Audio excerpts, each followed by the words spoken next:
ॐ नमो भगवते वासुदेवाय। ॐ नमो भगवते वासुदेवाय। ॐ नमो भगवते वासुदेवाय।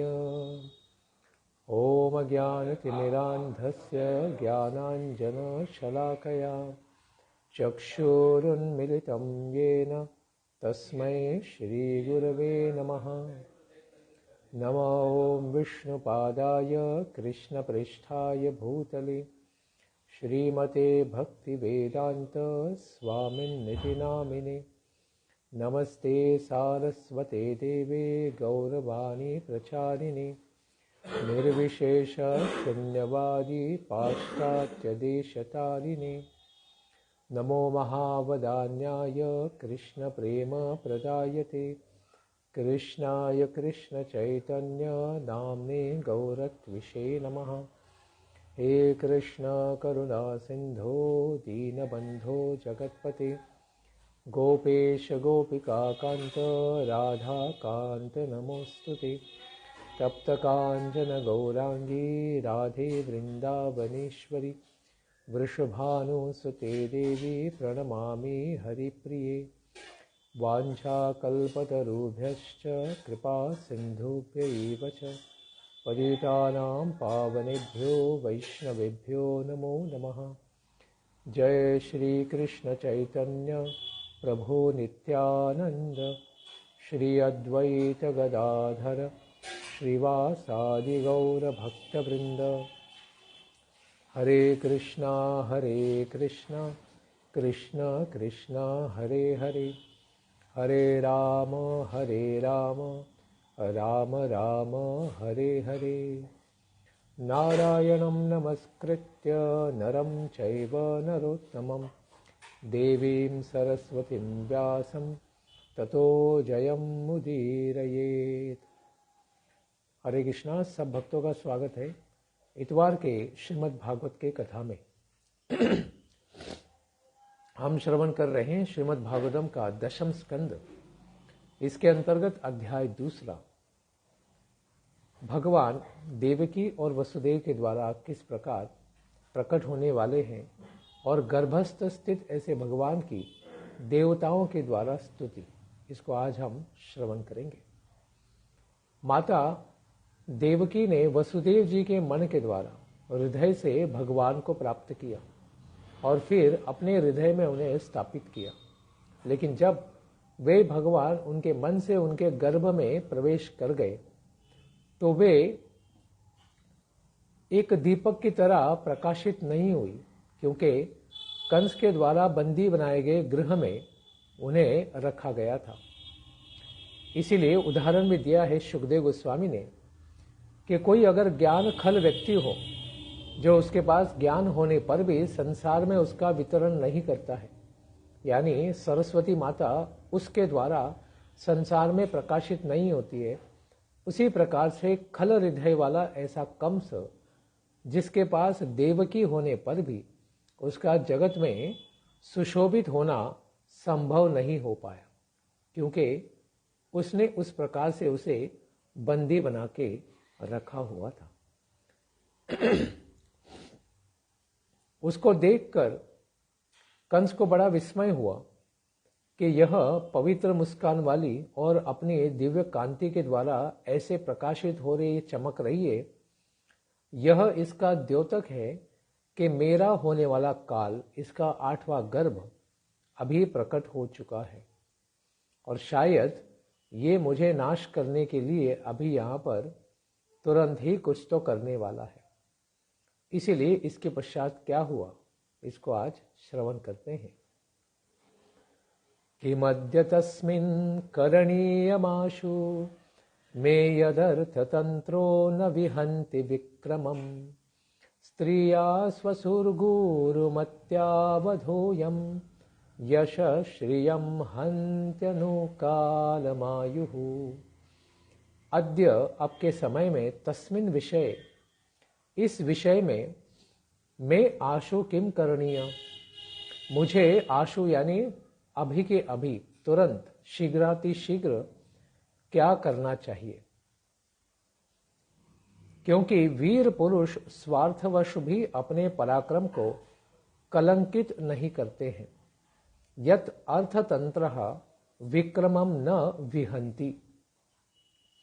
तो जो वीर पुरुष होते हैं वो अपने स्वार्थवश यानी जो भौतिक कामना है उसे प्राप्त करने के लिए क्या करते हैं, अर्थतंत्र न विहंति, अपने पराक्रम को, तेज को, वीरता को कलंकित नहीं करते हैं। स्त्रियाः स्वसुः गुरुमत्याः। तो यह देवकी कैसी है?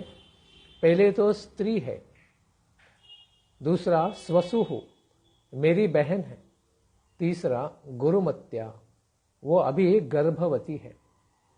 इस प्रकार से अयम वदः इसका वध करना यशः श्रियम अनुकालमायुः हंति, यह तो मेरे तीनों चीजों का नाश कर देगा। मेरा यश का नाश कर देगा, श्रियम मेरी कीर्ति या लक्ष्मी का नाश कर देगा, अनुकालमायुः और मेरे काल को भी यानी जीवन क्रम के आयु को भी नष्ट कर देगी। इस प्रकार से यह विचार कंस कर रहा था। यदि कोई कहे कि साम इत्यादि उपाय है जिसके द्वारा बात करके बहला फुसला पर भी अपना काम निकाला जा सकता है, तो यह नहीं हो सकता। तो यह नहीं कहा जा सकता, यह स्वयं कंस ने कहा, क्योंकि ये श्री हरि तो प्रधान रूप से देवताओं का कार्य करने वाले, मेरा कार्य करने वाले नहीं है। अतएव ये अपने पराक्रम का परित्याग नहीं कर सकते। तो ये अपना कार्य सिद्ध करने के लिए आएंगे, तो इसको बाधित करना अत्यंत कठिन है। मुझे मारने के लिए अपना पराक्रम तो प्रकट अवश्य करेंगे ही, अथवा इस देवी को इसी समय मार दे क्या, क्योंकि बालक प्रकट होगा तब तो प्रताप दिखाएगा, लेकिन बालक के जन्म के पहले ही अगर उसकी माता को गर्भस्थ होते हुए मार दिया जाए तो गर्भ भी मर जाएगा। इस तरह से विचार करके कंस ने कहा कि स्वार्थवश भी कोई वीर पुरुष अपने पराक्रम को कलंकित नहीं करता है, तो मैं कैसे कर सकता हूं?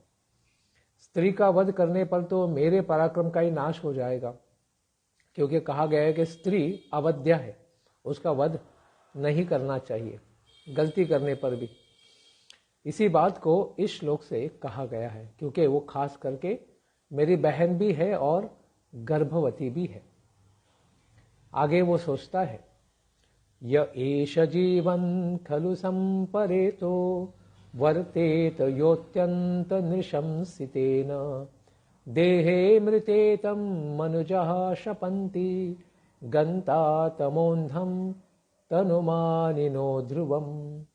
यह खलु अत्यंत नृशंसितेन, जो अत्यंत नृशंस यानी क्रूरता के व्यवहार करने वाला कार्य है, वह जीवित रहकर भी मरा हुआ ही है व्यक्ति, ऐसे कहा जाता है। वर्तेत स एष जीवन खलु संपरेतः, तो जीवन खल यानी जीवित रहने पर ही जीवन मृतोपि सह, जिंदा होते हुए भी मरे हुए के समान ही उसे मानना चाहिए। क्यों?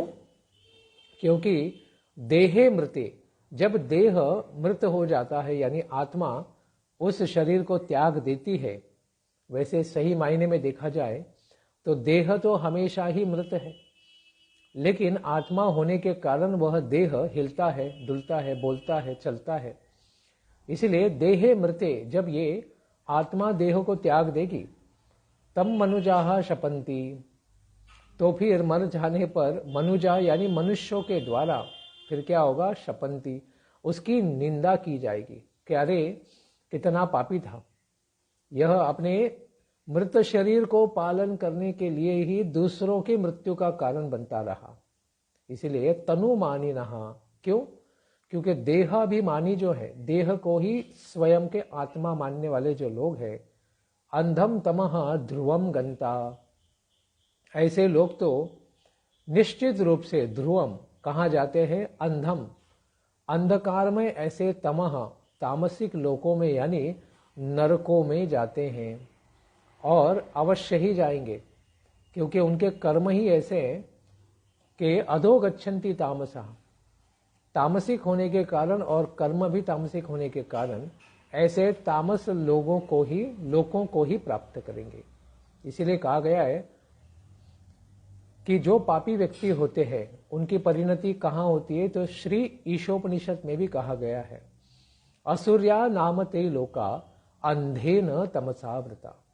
जहां पर सूर्य नहीं होता है, असूर्य यानी जहां सूर्य नहीं होता है, वहां पर वे लोग जाएंगे और अंध के द्वारा, तामस के द्वारा अंध है, अंधकार भी है, और वहां पर तामसिक कार्य करने वाले लोग ही तामसिक उस प्रकार की योनि में प्रवेश करते हैं।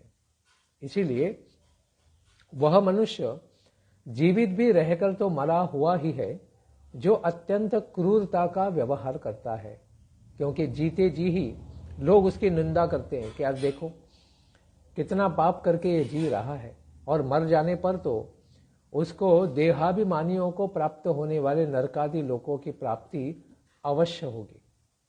इसीलिए वो क्या सोचता है, इति घोरतमम आधात सन्निवृतः स्वयं प्रभुः आस्ते प्रतीक्षंस्तस्जन्म हरेर्वैरानुबंधकृत। स्वयं प्रभु इति घोरतमाद भावात सन्निवृत्त। कंस अपने आप में ही क्या है, स्वतंत्र था, उसे नियंत्रित करने वाला कोई था नहीं। इसीलिए घोर तमाद देवकी को मारना चाहता था तो मार भी सकता था।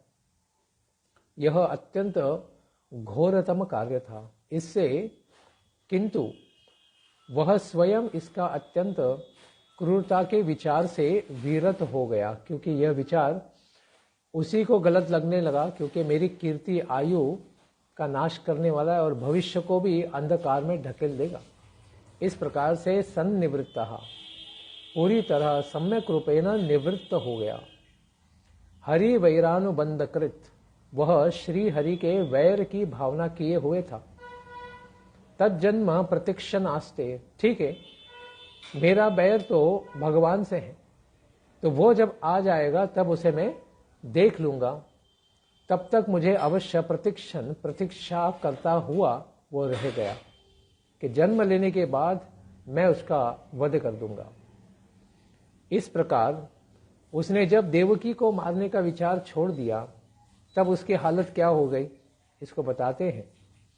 आसीनः संविषम तिष्ठन् भुञ्जानः पर्यटन् महिं चिन्तयानो ऋषिकेशम् अपश्यत् तन्मयम् जगत्।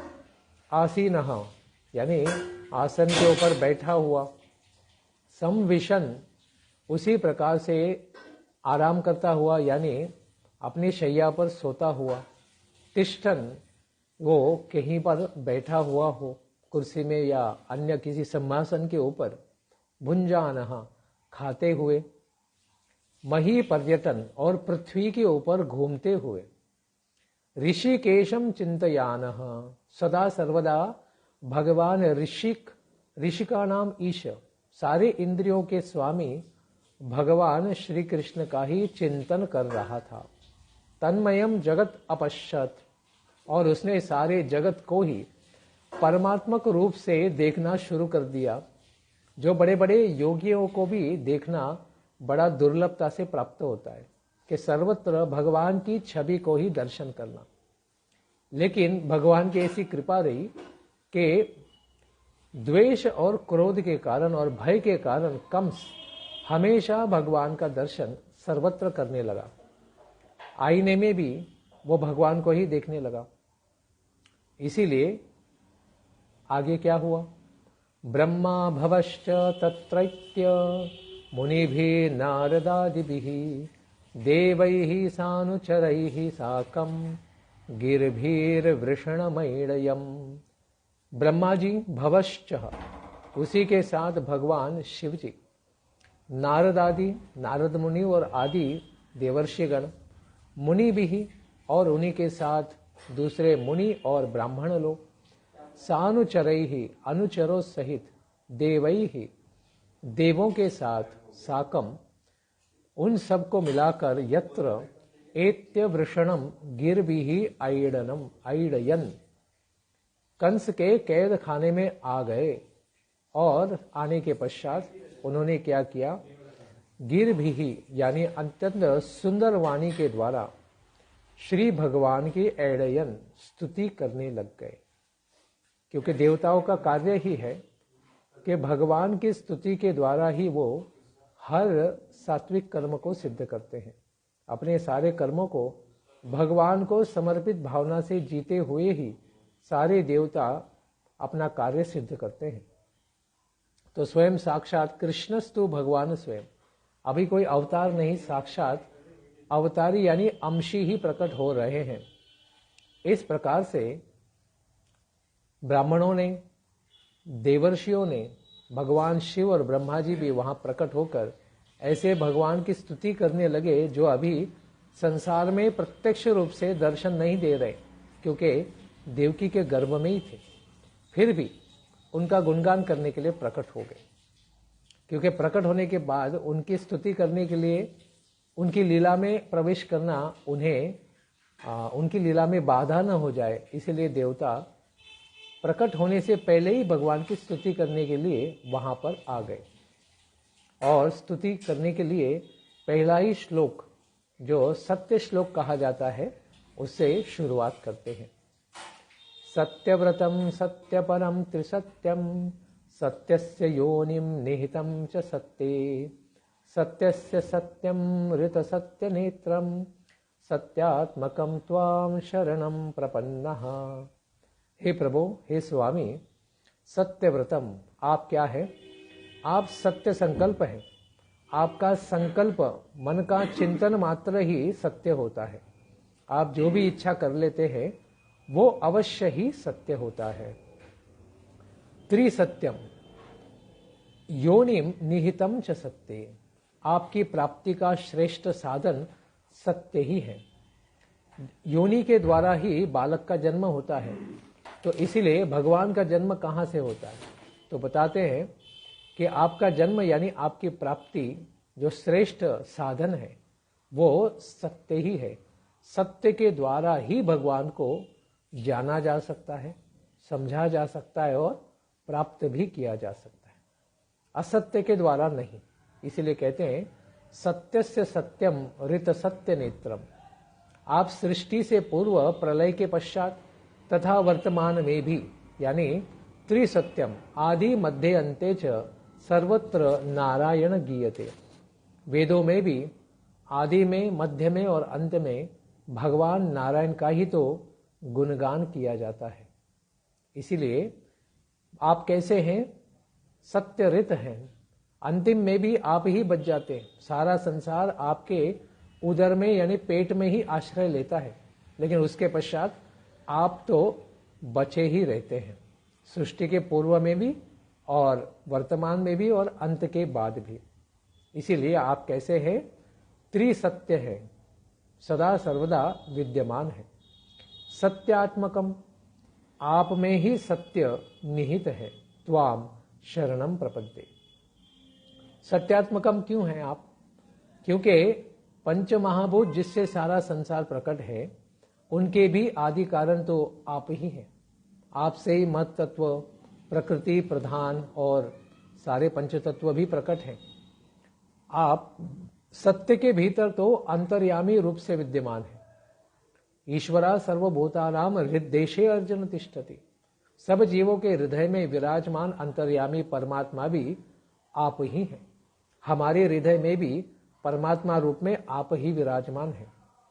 आप सत्य का नाश हो जाने पर भी पारमार्थिक होने के कारण बने ही रहते हैं, क्योंकि संसार भी मिथ्या भासमान है, लेकिन इसकी भी अपनी एक अवस्था है, वास्तविकता है।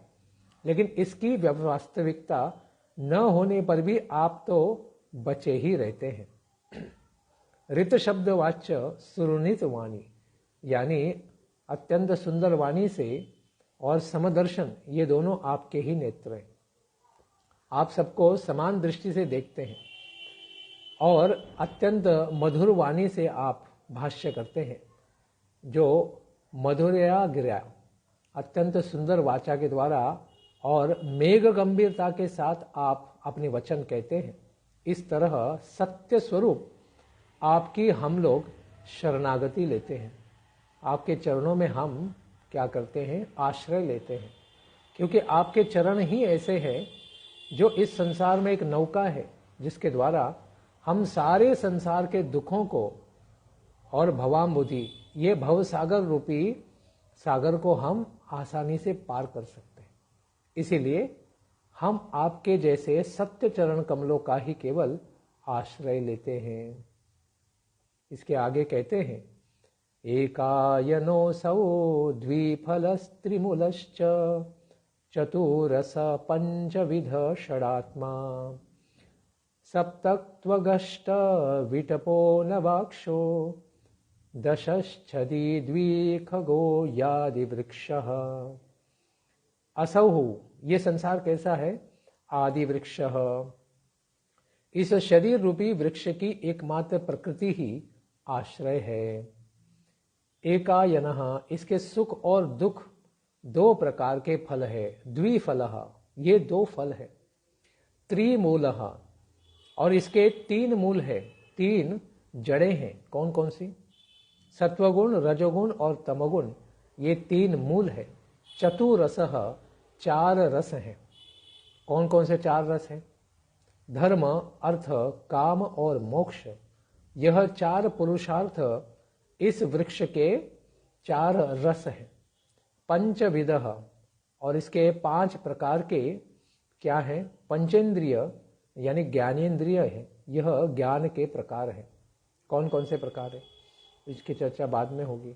जैसे उसी के साथ षडात्मा यानी 6 स्थित्यंतरों के द्वारा इसमें बदलाव आते हैं, उर्भियां आती हैं।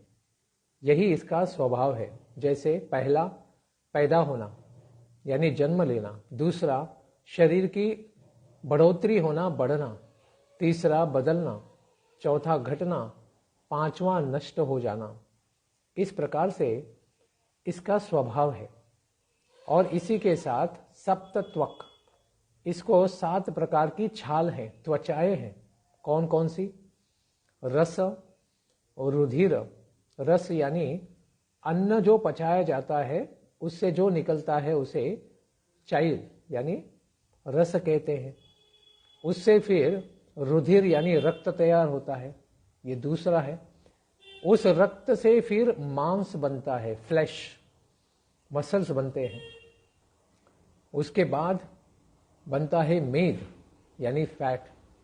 उसके बाद बनता है अस्थि यानी हड्डी। उस हड्डी के अंदर होती है मज्जा, बोन मैरो, और उस मज्जा से बनता है शुक्र यानी धातु, वीर्य।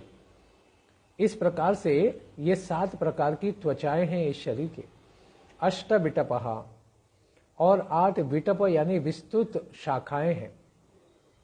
और नवाक्षः, इसके 9 छिद्र हैं या आंखें हैं। कौन कौन सी है?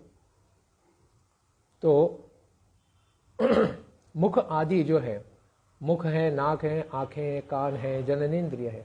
इस प्रकार से इसके 9 छिद्र हैं और 10 छदी, और 10 प्रकार के प्राण इस शरीर के अंदर है। कौन कौन से?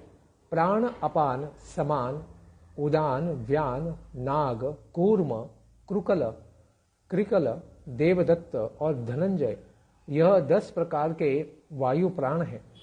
प्राण वायु है जो इस शरीर रूपी वृक्ष के पत्ते हैं, छदह या छंदी यानी पत्ते। और इस वृक्ष के ऊपर द्विखगः, 2 खग यानी पक्षी निवास करते हैं। वो 2 पक्षी कौन से हैं? एक पक्षी है आत्मा यानी हम, और दूसरा पक्षी है परमात्मा यानी आप, भगवान। इस प्रकार से यह शरीर बना है। क्योंकि यदि आप कहें कि आप लोग भी तो लोकेश्वर हैं, लोकेश्वर यानी इस संसार में आप भी तो लोकपाल है, सृष्टि का पालन करने में आप भी संगठन कार्य में लगे हुए व्यवस्थापक हैं। तो क्या आप मेरे समान नहीं, अगर भगवान कहे तो कहते हैं अतएव आप लोग किस लिए मेरे शरणागत हो रहे हो? आप भी तो महान हैं, आप भी तो ईश्वर कह के इस संसार में देवादिदेव करके आपका नाम है। तो आप लोगों को मेरे चरणों में शरणागत होने की क्या आवश्यकता है? तो ऐसा नहीं कहा जा सकता है। आप ही केवल सर्वेश्वर हैं, यानी सारे ईश्वरों के आदि ईश्वर हैं, क्योंकि आप संपूर्ण सृष्टि के एकमात्र कारण हैं। कोई दूसरा व्यक्ति इसका कारण नहीं है। जैसे ब्रह्मा जी भी सृष्टि करते हैं, लेकिन भगवान ने बनाई सृष्टि को देखकर उसी को व्यवस्थापित करते हैं, अलग से अपना विश्व नहीं बनाते। इसीलिए उन्हें द्वियम सृष्टा कहा जाता है, वो प्राथमिक या प्रथम सृष्टा नहीं है। हम लोग एकमात्र रक्षक इस संसार के आपके बाद ही हैं, लेकिन क्योंकि हमारा रक्षण ही आप स्वयं करते हैं, जब हम समस्या में चले जाते हैं तो आप ही उन समस्याओं से हमारा रक्षण करते हैं। तो आप ही एकमात्र रक्षक हैं और लोकादि रूप द्वैत्व भेद से आपसे भिन्न होने के ये कारण नहीं है। हम लोग भी तो आपके ही अंश हैं, इसलिए हम भले ही लोगों के पाल हैं, लेकिन आपके ही अंश हैं, इसलिए आपसे हम भिन्न नहीं हैं। इस बात को बतलाने के लिए द्वैत प्रपंच को वृक्ष रूपक के द्वारा निरूपित करते हैं, यानी ये उदाहरण देते हैं इस शरीर रूपी वृक्ष का। इसीलिए ये प्रपंच या संसार ही वृक्ष है और यहाँ समाष्टि व्यष्टि देह रूप है। यह दो रूप धारण किया है इस शरीर ने, और यह वृक्ष तो विनष्ट होता रहता है, इसीलिए उसे वृक्ष कहते हैं। इसके पश्चात देवता लोग आगे कहते हैं, त्वमेक एवास्य सत प्रसूतिस् त्वं सन्निधानं त्वमनुग्रहश्च त्वन्मायया संवृतचेतसास्त्वां पश्यन्ति नानान विपश्चितो ये। अस्य इस संसार रूपी वृक्ष की सतः एक त्वमेव प्रसूतिम, प्रसूति यानी जन्म, उत्पत्ति स्थान केवल त्वम एक, आप ही केवल एकमात्र हैं, दूसरा कोई भी व्यक्ति नहीं है। इसीलिए त्वम सन्निधानम त्वम अनुग्रह च, इसीलिए यह प्रापंचिक जगत जो है, इस जगत के आप ही आधार हैं, यानी आपके ऊपर ही यह संसार टिका हुआ है, निधान है। और आप ही त्वम अनुग्रह, आपकी ही कृपा से यह संरक्षित है, क्योंकि ब्रह्मा जी तो द्वियम सृष्टि का कार्य करते हैं, शिव जी इसको नाश करने में सेवा देते हैं, लेकिन रक्षण करने का काम, संरक्षित करने का कार्य केवल आप ही करते हैं। इसीलिए ये त्वन् मायया संवृत चेतसहा, जो लोग आपकी माया के द्वारा संवृत है, पूरी तरह आवृत है, आच्छादित है, ते वे लोग त्वाम एव, आपको ही केवल नाना पश्यन्ति, ऐसा वो लोग सोचते हैं कि आप अनेक हैं, लेकिन वो सारे रूप तो आपकी लीला करने के लिए या कुछ कार्य सिद्धि के लिए है, लेकिन आप तो केवल एकमेवा द्वितीय, केवल एक ही है, श्री कृष्ण। विपश्चित नः, इसीलिए वे लोग आपको ही ब्रह्मा विष्णु और महेश के रूप में अलग अलग देखते हैं, लेकिन जो ज्ञानी लोग हैं वे तो एकमात्र आपको ही देखते हैं और कभी भी विपश्चित नहीं होते, कभी भी अलग से विचार नहीं करते हैं, क्योंकि आप ही तो सत्वगुण में श्री विष्णु का रूप लेते हैं और रजोगुणी व्यक्तियों को बाधित उनके अधिपति के रूप में ब्रह्मा जी करके रजोगुणी प्रधान ऐसा ब्रह्मा जी का वपु आप प्रकट करते हैं, और शिव जी जो तामसिक विनाश का भाव लेते हैं उनका भव रूप आप प्रकट करते हैं। इसीलिए इस प्रकार यह जो संसार वृक्ष है उसका जन्म केवल आपसे ही है, अर्थात इस संसार के सृष्टा आप ही हैं और संसार का लय भी तो आपके उदर में ही होता है। आप ही कृपा करके इस संसार का पालन भी करते हैं, यानी आदि मध्य और अंत ही आप हैं। यदि कहें कि ब्रह्मा विष्णु और रुद्र ही इस जगत के सृष्टा आदि रूप से प्रसिद्ध हैं, कैसे मैं ही इन सबको कराने वाला हूं। इस पर कहते हैं कि त्वन् मायया, आपकी माया से बेमोहित लोग क्या करते हैं, इस ज्ञान से आच्छादित हो गए हैं, इसलिए वे आपको नाना रूपों में अलग अलग करके देखते हैं। लेकिन जो ज्ञानी पुरुष हैं वे आपको नाना रूपों में अलग अलग नहीं देखते। इस प्रकार से हे प्रभु आप कैसे हैं? बिभर्षि रूपान्यवबोध आत्मा क्षेमाय लोकस्य चराचरस्य सत्वोपपन्नानि सुखावहानि सतामभद्राणि मुहुः खलानाम। कहते हैं अवबोध आत्मा चराचरस्य, हे प्रभु आप ज्ञान स्वरूप आत्मा हैं। जो भी व्यक्ति इस संसार में ज्ञान प्राप्ति चाहता है आपके दर्शन से ही ज्ञान प्राप्त कर सकता है।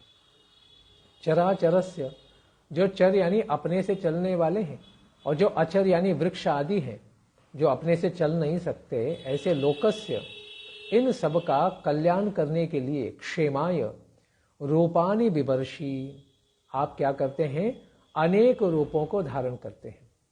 क्योंकि जैसे 84 लक्ष योनियां हैं, सारी योनियों में भगवान अवतार लेते हैं। जिस प्रकार से शुकर योनि के लिए शुकर अवतार भगवान वराह देव, मत्स्य योनि है तो मत्स्य अवतार भी है, और सिंह है तो नरसिंह भी अवतार है, और मनुष्याकृति वो तो कृष्ण और राम भी मनुष्य के जैसे दिखते हैं। तो इस प्रकार से आप अनेक योनियों में आप अनेक रूप धारण करते हैं। सताम सत्वोपपन्नानि, आपके रूप कैसे हैं, अत्यंत सत्व रूपी या शुद्ध सत्व रूपी हैं। सत्व रूपी तो लगते हैं लेकिन वे तो शुद्ध सत्वमय है, इस प्रकार से आध्यात्मिक है, सत्व से भी परे हैं। उपपन्नानि, इस प्रकार से आपके रूप आप क्या करते हैं, प्रकट करते हैं। लेकिन वे रूप कैसे हैं, सुखावहानि, भगवान भले ही सूकर का अवतार लेते हैं लेकिन ऐसा सूकर भी संसार के सारे देवताओं की स्त्रियों को भी आकर्षित करते हैं। संसार में तो कोई गलिच्छ व्यक्ति है, अमल व्यक्ति है, तो कैसे आकर्षित होगा, मल में पड़ा हुआ व्यक्ति भी सुअर के प्रति आकर्षित नहीं होगा। लेकिन भगवान शुकर देव को देखकर देवताओं की स्त्रियां भी उनके प्रति आकर्षित हो गई थी। ऐसे आपके रूप सुखावहानि है, बड़े सुख देने वाले हैं। खलाना मुहुहु अभद्राणी रूपानी बिभर्षि, और ऐसे रूप तो लेकिन खलानी, खलानाम जो खल है, खलनायक का भाव रखते हैं, कंस मामा जैसे दुष्ट पुरुषों को वे अभद्राणी अत्यधिक दुखप्रद होते हैं। क्योंकि भगवान ऐसे लोगों को आकर क्या करते हैं, उनका दलन कर देते हैं, मर्दन कर देते हैं, उनका नाश कर देते हैं। इसीलिए भगवान यदि कहें कि मैं तो क्या हूं, देवकी का पुत्र हूं, मैं देवकी का पुत्र होने से मैं तो एक सामान्य व्यक्ति हूं, तो आप लोग मेरा ऐसा महान करके सृष्टि का आदि कारण हो, इस प्रकार से क्यों वर्णन करते हैं। तो देवताओं ने कहा कि बिभर्षि, आप संसार में प्रकट हैं लेकिन आप सारे संसार के भी आत्मा हैं, सारे जीवों के भी आत्मा हैं, इसीलिए आप अनेक शरीरों को धारण करते हैं। आप किसी मनुष्य के पुत्र नहीं हो सकते क्योंकि सारा संसार ही आपका पुत्र है। चराचर के आप क्या है, जगत के पालन करने वाले परमात्मा हैं। इसीलिए संसार का पालन करने के लिए ही आप तो अनेक अनेक रूप धारण करते हैं। आपके रूप सत्पुरुषों को अत्यंत सुख देने वाले और दुष्कर्म करने वाले दुष्टों का विनाश करने के लिए ही होते हैं। इसीलिए हे प्रभु आप अत्यंत महान हैं। आगे कहते हैं, त्वय्यम्बुजाक्षाखिल सत्वधाम्नि समाधिना वेशित चेतसैके त्वत्पादपोतेन महत्कृतेन कुर्वन्ति गोवत्सपदं भवाब्धिम।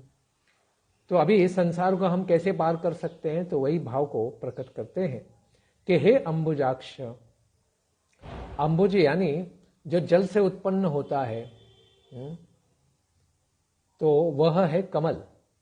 उसके पंखुड़ियों के जिनके अक्ष यानी आंख हैं, कमल दल की तरह जिनके नेत्र हैं, हे कमलाक्ष अंबुजाक्ष, अखिल सत्वधामनी त्वयि, आप तो क्या हैं, समस्त पदार्थों और प्राणियों के आश्रय स्वरूप हैं, आपसे ही सारी चीजें प्रकट होती हैं।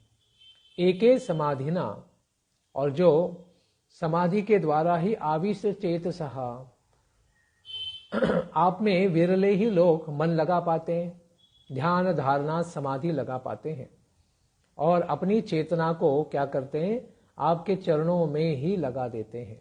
तुम पाद पोते न, तो ऐसे आपके दिव्य चरण कमल है, ऐसे पोते न यानी चरण कमल रूपी आपके दिव्य महान जलयान को क्या है, इसके द्वारा ही हम क्या कर सकते हैं, भवाब्धिम, इस भौतिक संसार को गोवत्स पदम कुर्वन्ति, आप क्या करते हैं, जैसे गाय का छोटा सा बछड़ा होता है, वत्स होता है, वो यहाँ वहाँ इतस्ततः कीचड़ में भागता है, तो उस समय में अत्यंत छोटे छोटे अपने खुर के द्वारा, चरणों के द्वारा चिन्ह बनाता है। उस चिन्ह में कितना पानी आ सकता है, चुल्लू भर पानी। तो आप सारे संसार सागर को क्या करते हैं, एक गोवत्स पद के खुर के अंदर बैठने वाला पानी इतना छोटा बना देते हैं, यानी उसे कोई भी सांसारिक व्यक्ति बड़ी सरलता से पार कर सकता है। भौतिक संसार को जो बड़े बड़े ज्ञानी तपस्वी योगी उसे पार नहीं कर पाते हैं, उसे अत्यंत सरलता के साथ एक छोटा सा नन्हा शिशु भी पार कर सकता है। उसी प्रकार से हम लोग भी इस संसार के दुख सागर को पार कर सकते हैं। इसीलिए आप अत्यंत महान हैं। देवताओं ने कहा, भगवान इतना ही नहीं, भक्तों को मोक्ष प्रदान करने के लिए आप विविध रूपों को धारण करते हैं, क्योंकि परित्राणाय साधु नाम, साधु लोगों को परित्राण करते हैं, विनाशाय च दुष्कृताम, विनाश किसका करते हैं, जो दुष्कृति पापी हैं, अधार्मिक प्रवृत्तियां हैं, उनको आप नाश करते हैं। तो कहते हैं आप ये सब रूप धारण करते अपने भक्तों के उद्धार के लिए। कुछ ही लोग समाधि के द्वारा, अपने चिंतन के द्वारा आपको इस दिव्य रूप में आवेशित करके, यानी दिव्य रूप में दर्शन करके तथा आपके चरण कमलों को ही आश्रय रूप बनाकर अपनाकर विवेकी पुरुष, जिनको महापुरुष अपना सेव्य बनाते रहते हैं। तो किसी संत साधु या आचार्य की सेवा के बिना हम दिव्य ज्ञान तो प्राप्त नहीं कर सकते, और वे लोग भी तो भगवान को उनके चरण रूपी नौका को हृदय में धारण करके ही तो संसार को पार करते हैं। इस प्रकार से तो ये दिव्य परंपरा चलती आ रही है। अथवा यह जगत भी तो मायामय जगत है, त्रिगुणात्मिका शक्ति माया शक्ति से रचित है। ऐसा समझकर जगत का परित्याग करके तथा श्री भगवान का रूप ही सर्वोत्कृष्ट है, अत्यंत महान है, यह सोचकर इस संसार को अनायास ही पार कर जाते, क्योंकि उन्हें पता है यह तो क्या है, असत है। असत यानी भगवान से तो प्रकट है, लेकिन यह हमारा वास्तविक स्वरूप नहीं है और यह हमारा दिव्य वास्तविक स्थान भी नहीं है, जिसे सनातन रूप से हम यहाँ रह सकते हैं। क्योंकि यहाँ का जो शरीर है वो नित्य प्रतिदिन बदलता है और हमें त्यागना भी पड़ता है, तो इसकी नित्यता नहीं है। तो इस संसार से हमें पार जाकर भगवान के चरणों को यानी वैकुंठ धाम को प्राप्त करना है। इसीलिए भक्त लोग ही भजन के पश्चात उन्हें मुक्ति मिल जाती है, यानी इस संसार से पार हो जाते हैं। इसलिए आप कैसे हैं, अत्यंत प्रेमी हैं, इसी को बताते हैं। स्वयं समूतीर्थ सुदुस्तरम द्युमन भवार्णवम भीम मदब्र सौहृदा भवत्पदाम्भोरुहणाममत्रते निधाय यातः सदनुग्रहो भवान। हे द्युमन यानी अत्यंत प्रकाश स्वरूप चमकने वाले, हमेशा दिव्य तेज के द्वारा भासित होने वाले भगवान अधभ्र सौहृदः, आप कैसे हैं? अत्यंत सुहृद हैं। आप तो स्वभाव से ही अपने भक्तों के प्रति अत्यंत प्रेमी हैं। भीमम, स्वयं ही भयंकर, सुदुस्तरम, और अत्यंत कठिनाई से जिसे पार किया जा सकता है। सुदुस्तरम, तरम यानी तर जाना, जिसे पार करना अत्यंत कठिन है, वो ऐसा भवार्णवम, भव यानी भौतिक संसार रूपी अर्णवम, इस भौतिक संसार को पार तो कर ही जाते हैं। समुतीर्य, दूसरे तीर के ऊपर, तट के ऊपर चले जाते हैं। ते, वे लोग, भवत पदाम्बोरुह, और लोगों के भी कल्याण के लिए आपके जो चरण रूपी नौका है, उस नावम, उस नौका को अत्र विधाय याता, क्या करते हैं? उस कमल रूपी नौका को स्थापित कर जाते हैं। बोलते हैं क्यों? क्योंकि भवान सद अनुग्रह, वस्तुतः आपकी सत्पुरुषों पर महती कृपा है, इसीलिए वे लोग वत्सपदम, इस भौतिक संसार को सरलता से पार कर जाते हैं। तो बोलते हैं कि नौका को वापस किस लिए छोड़ जाते हैं? तो कहते हैं नौका तो क्या है, उन्हें बस यहां से वहां पार करने के लिए काम में आई, लेकिन जब भौतिक संसार को ही पार कर गए तो उन्होंने ये नौका क्यों छोड़ी यहां पर? तो कहते हैं हमारे जैसे बद्ध जीवों के लिए, जो उनके चरणों का पादानुगमन करना चाहते हैं और उसी को पादानुगमन करते हुए इस संसार को पार करना चाहते हैं, हम लोगों के कल्याण के लिए वे लोग यहां आपके चरण रूपी नौका को, श्रीमद् भागवत को, हरिनाम को छोड़ जाते हैं, ताकि हम लोग भी इसका आश्रय ले और हम भी संसार को तर जाएं, पार कर जाएं। इसीलिए वो संसार पूरा इतना छोटा बन गया है कि गोवत्स पद खुर में आ जाएगा, तो उसमें नौका तो बस रखने से ही क्या हुआ, वो लोग पार हो गए। इसलिए उन्हें अभी नौका की आवश्यकता इस संसार में नहीं है, वो लोग तो आध्यात्मिक संसार पहुंच गए। इसीलिए इसी भाव को प्रकट करते हैं कि यदि कहें कि उस चरण रूपी नौका से वे लोग तो पार हो चले गए, किंतु इस समय जो लोग विद्यमान है इस संसार में, उनके संसार सागर को पार करने के लिए कौन सा साधन है? इस पर देवताओं ने कहा स्वयं इत्यादि ही। प्रकाश स्वरूप भगवान आपके चरण कमल जो हमेशा तेजस्वी हैं, कितना भी इस संसार में अंधकार हो उसको चमकाकर क्या करते हैं? प्रकाशित कर देते हैं। ऐसे आपके चरण कमल रूपी जो नौका है, इसके सानिध्य मात्र से ही उन लोगों ने भवार्णव, इस भौतिक संसार सागर को गोवत्स पादवत तुच्छ बना दिया है, अत्यंत छोटा बना दिया है। इसीलिए उसके पार जाने के लिए उनको उस नौका की आवश्यकता नहीं रही, क्योंकि वो एकदम सरलता से इस गोवत्स पद को पार कर सकते हैं। वे उस नौका को यही स्थापित कर देते हैं, अर्थात वे भक्ति मार्ग के संप्रदाय को ही प्रवर्तित करके संसार सागर के पार चले गए, भगवत धाम चले गए। प्रश्न है कि वे भक्ति मार्ग का संप्रदाय क्यों प्रवर्तित किए? उन्होंने ये 4 वैष्णव संप्रदाय क्यों चालू किए? रुद्र संप्रदाय, ब्रह्म संप्रदाय, श्री संप्रदाय और कुमार संप्रदाय, यह 4 वैष्णव संप्रदाय किस लिए चालू किए? तो इसका उत्तर देते हैं कि वे सभी जीवों पर अत्यधिक कृपा करने वाले हैं, अतएव वे दूसरों को संसार पार करने के लिए इस प्रकार से नौका छोड़ जाते हैं। तो यदि आप कहें कि मेरे चरण कमल रूपी नौका का आश्रय करने मात्र से वे लोग कैसे पार हो गए, मेरे चरणों का आश्रय लेके कैसे पार हो गए, तो इस पर कहते हैं कि आप अपने भक्तों को अनुग्रहित करने वाले हैं, उनके ऊपर सदा ही कृपा करने वाले हैं। इसीलिए कहते हैं कि जो लोग आपके इन दिव्य चरण कमलों का आश्रय नहीं लेंगे, वो तो तथाकथित ज्ञानी, योगी, तपस्वी, दानी, कर्मी होने पर भी वे लोग गिर जाएंगे। इसी को बताते हैं, यन्नेरविन्दाक्ष विमुक्त मानिना त्वय्यस्त भावाद विशुद्ध बुद्धयः आरुह्य कृच्छ्रेण पदम पदम तत पतन्त्यधोनादृतयुष्मदङ्ग्रयः। कहते हैं कि हे अरविंदाक्ष, भगवान जिनको कमलाक्ष कहा पहले, अभी उनको अरविंदाक्ष कहते हैं।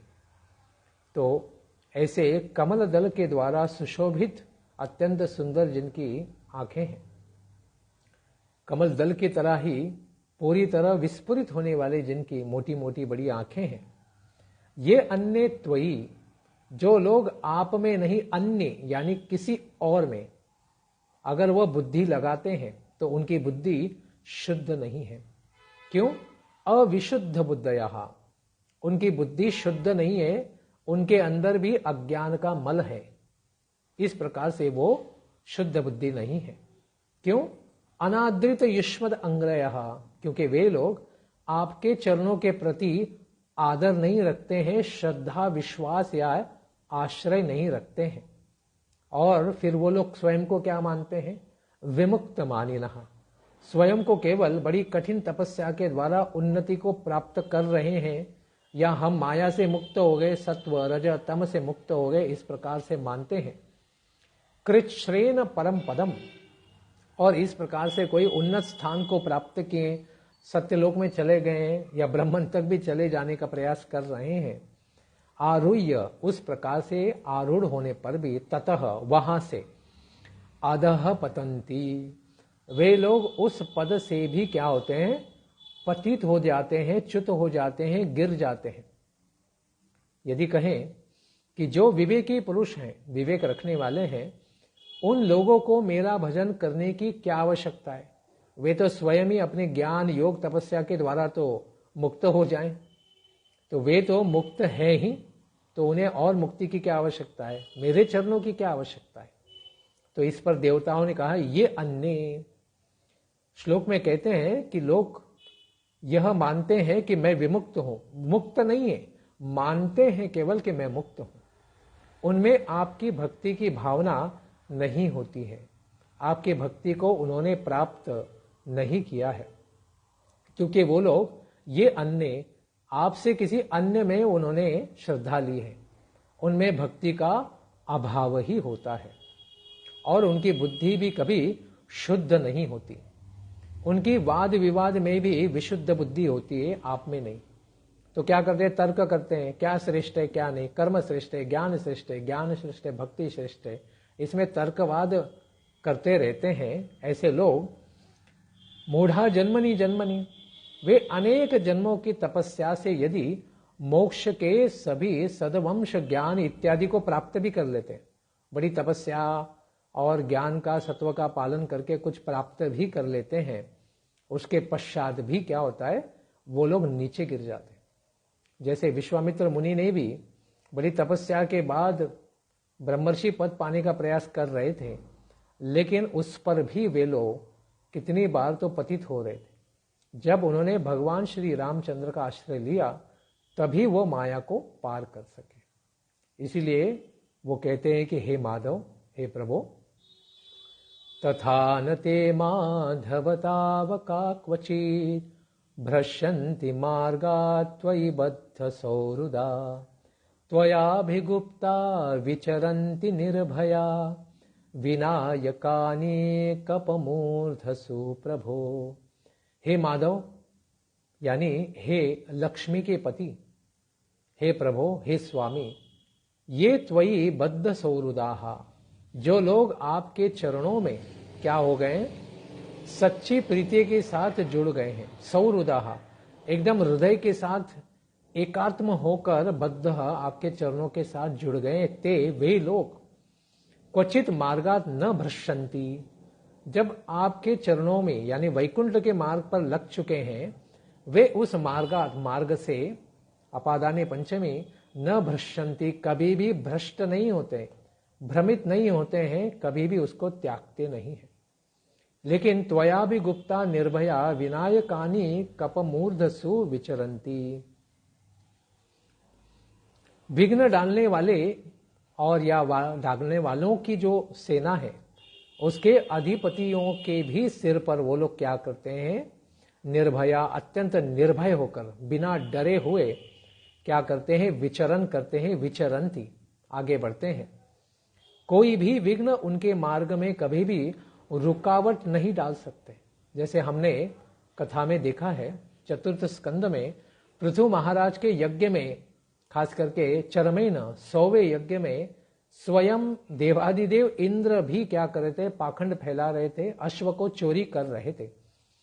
लेकिन भगवान को प्रसन्न करने के मार्ग में विघ्न देवताओं ने भी डालने पर भी उन भक्त महाराज पृथु महाराज को वे रोक नहीं पाए और उन्होंने भगवान को प्रसन्न कर ही दिया।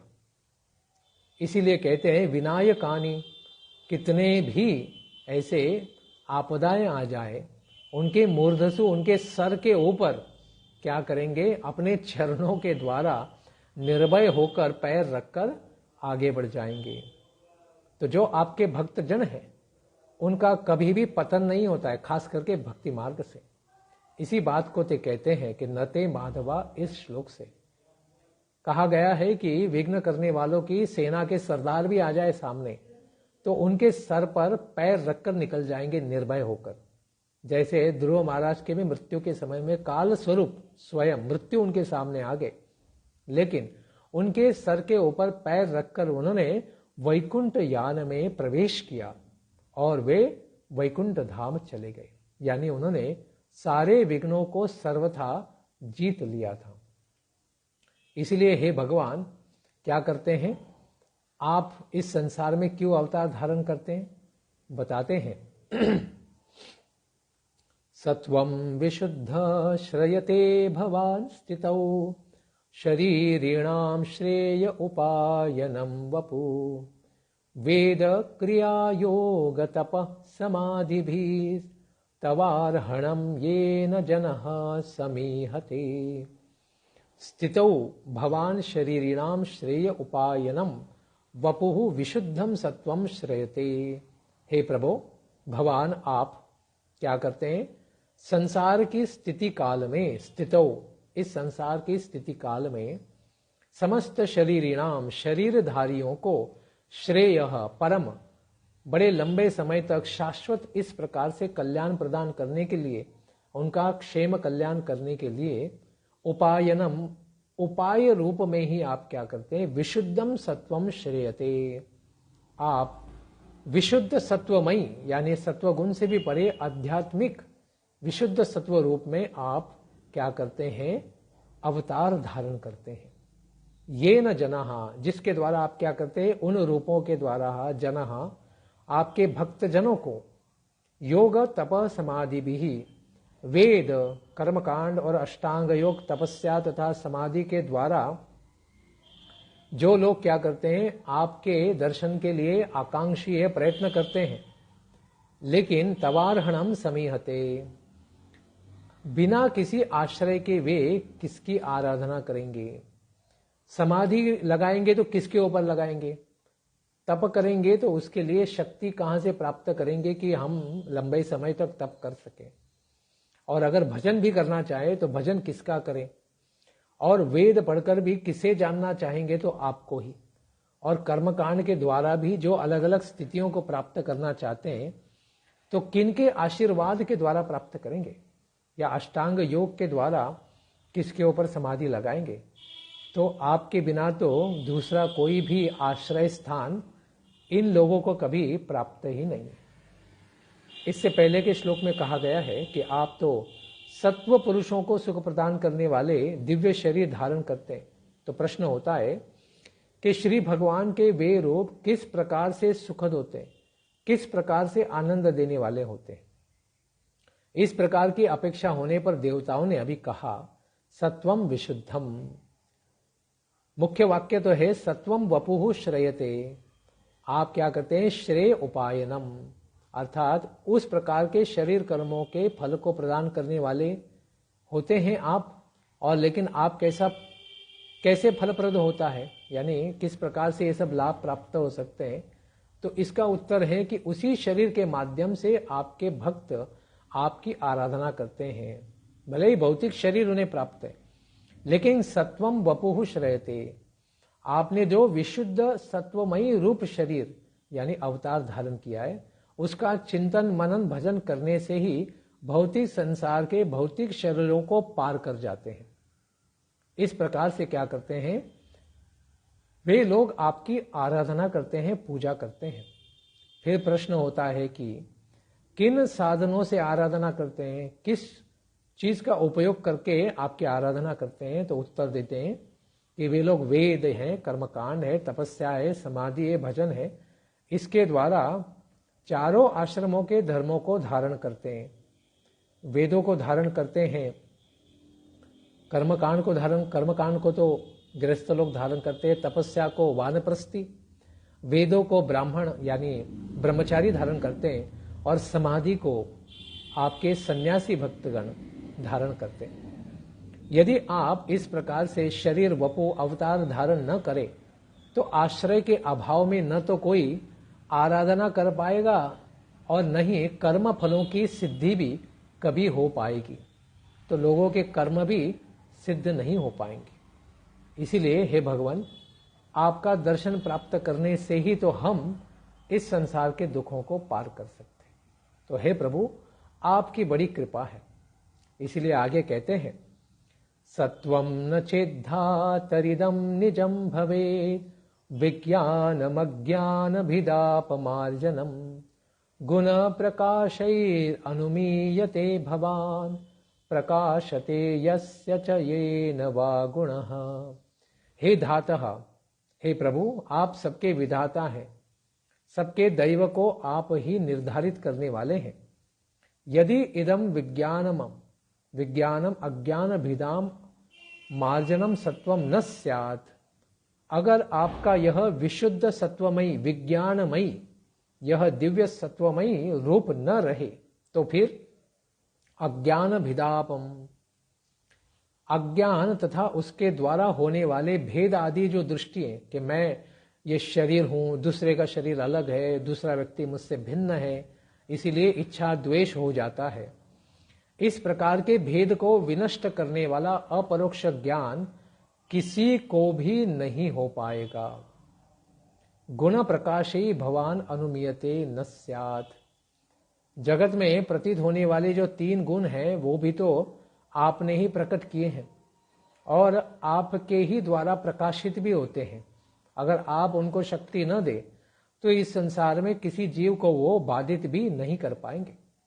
येन यस्य वा गुणः प्रकाशते, फिर भी इन गुणों की प्रकाशक वृत्तियों से आपके स्वरूप का केवल अनुमान ही होता है, क्योंकि सत्वगुणी लोगों को पालन करने के लिए आप विष्णु रूप हैं, रजोगुणी लोगों के लिए ब्रह्मा है और तमोगुणी लोगों के लिए आप शिव हैं। लेकिन तामसिक लोग ये नहीं जानते कि शिव जी कितने महान हैं, राजसिक लोग ये नहीं जानते कि ब्रह्मा जी कितने महान हैं।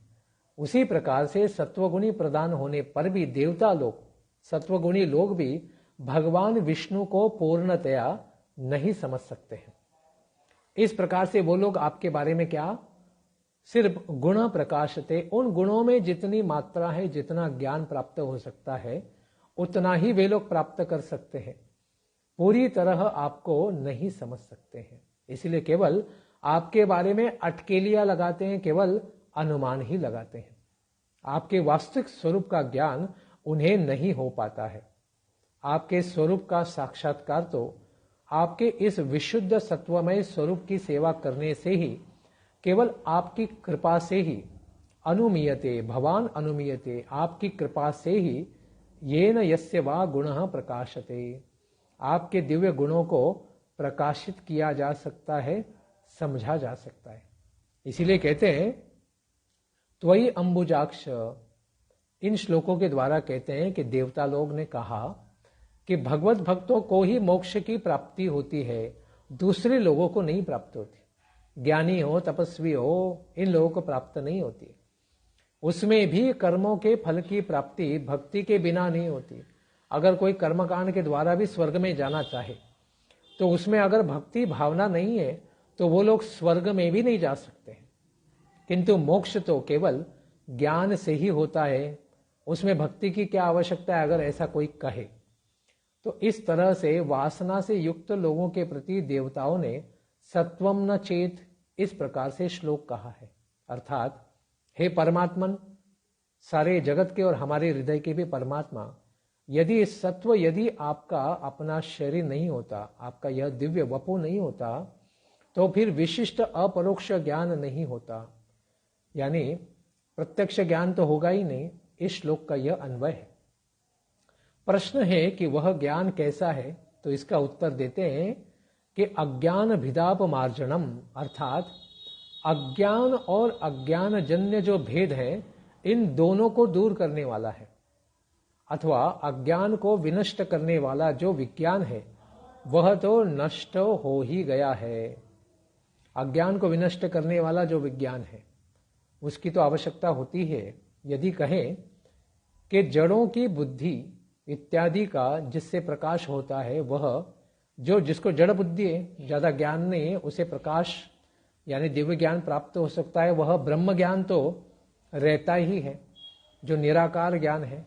तो ऐसा नहीं कहा जा सकता है, क्योंकि देवकी इत्यादि की प्रभा, जो चमक उनके दिव्य शरीर में आ चुकी है, आदि रूप गुण प्रकाशों के द्वारा केवल इसका अनुमान ही किया जा सकता है। क्योंकि भगवान को तो प्रत्यक्ष देवता भी अभी नहीं देख पा रहे हैं, केवल गर्भ में होने से भगवान गर्भ में होने पर भी चमक रहे हैं, और इसी के कारण देवकी भी अत्यंत दैदीप्यमान हो गई है, चमक रही है। इसीलिए आप क्या हैं, अनुमान किए जा सकते हैं, लेकिन आप तो सर्व साक्षी हैं, अर्थात परिपूर्ण है। अनुमान किया जा सकता है अर्थात कल्पना की जा सकती है, आपका साक्षात्कार नहीं किया जा सकता है। वो तो आप दर्शन देंगे तभी हम आपको देख सकते हैं, अन्यथा हम आपको देख भी नहीं सकते हैं। जिसके संबंधी रूप से ये बुद्धियादि गुण प्रकाशित होते हैं, जो गुणों के साक्षी हैं, इस प्रकार से अनुमान होता है। क्योंकि आप गुणों से बाधित नहीं होते, लेकिन गुणों को आप देखते रहते हैं। जिस बुद्धि रूप प्रभा के द्वारा बाह्य गुण प्रकाशित होता है, अर्थात अनुमीत होता है, क्योंकि केवल बुद्धि के द्वारा तर्क लगाया जा सकता है, विचार किया जा सकता है, लेकिन ये सब बाह्य गुण हैं, वही केवल प्रकाशित होते हैं। लेकिन शुद्ध सत्व शरीरक आपकी सेवा से प्रसन्न जब आप हो जाते हैं, तो फिर क्या आप क्या करते हैं, अनुग्रह करते हैं, आप कृपा करते हैं अपने भक्तों के ऊपर। तब कहीं जाकर अंतःकरण हृदय में आपका साक्षात्कार होता है, दर्शन होता है। संता सदैव हृदयेषु विलोकयन्ति, और हृदय में फिर आपके भक्त आपका दिव्य सदा सर्वदा दर्शन करते हैं। यही इस श्लोक से, इस प्रार्थना से देवता बताते हैं। इसके पश्चात देवता भगवान की गुण कर्म के बारे में भी व्याख्या करते हैं। तो इस प्रार्थनाओं को हम श्रवण करेंगे आने वाले इतवार के सत्र में, ठीक 11 बजे। धन्यवाद। हरे कृष्णा। ग्रंथराज श्रीमद् भागवतम की जय, दशम स्कंद की जय, भगवान श्री कृष्ण की दिव्य लीलाओं की जय। निताई गौर प्रेमानंदे। हरि हरि बोल।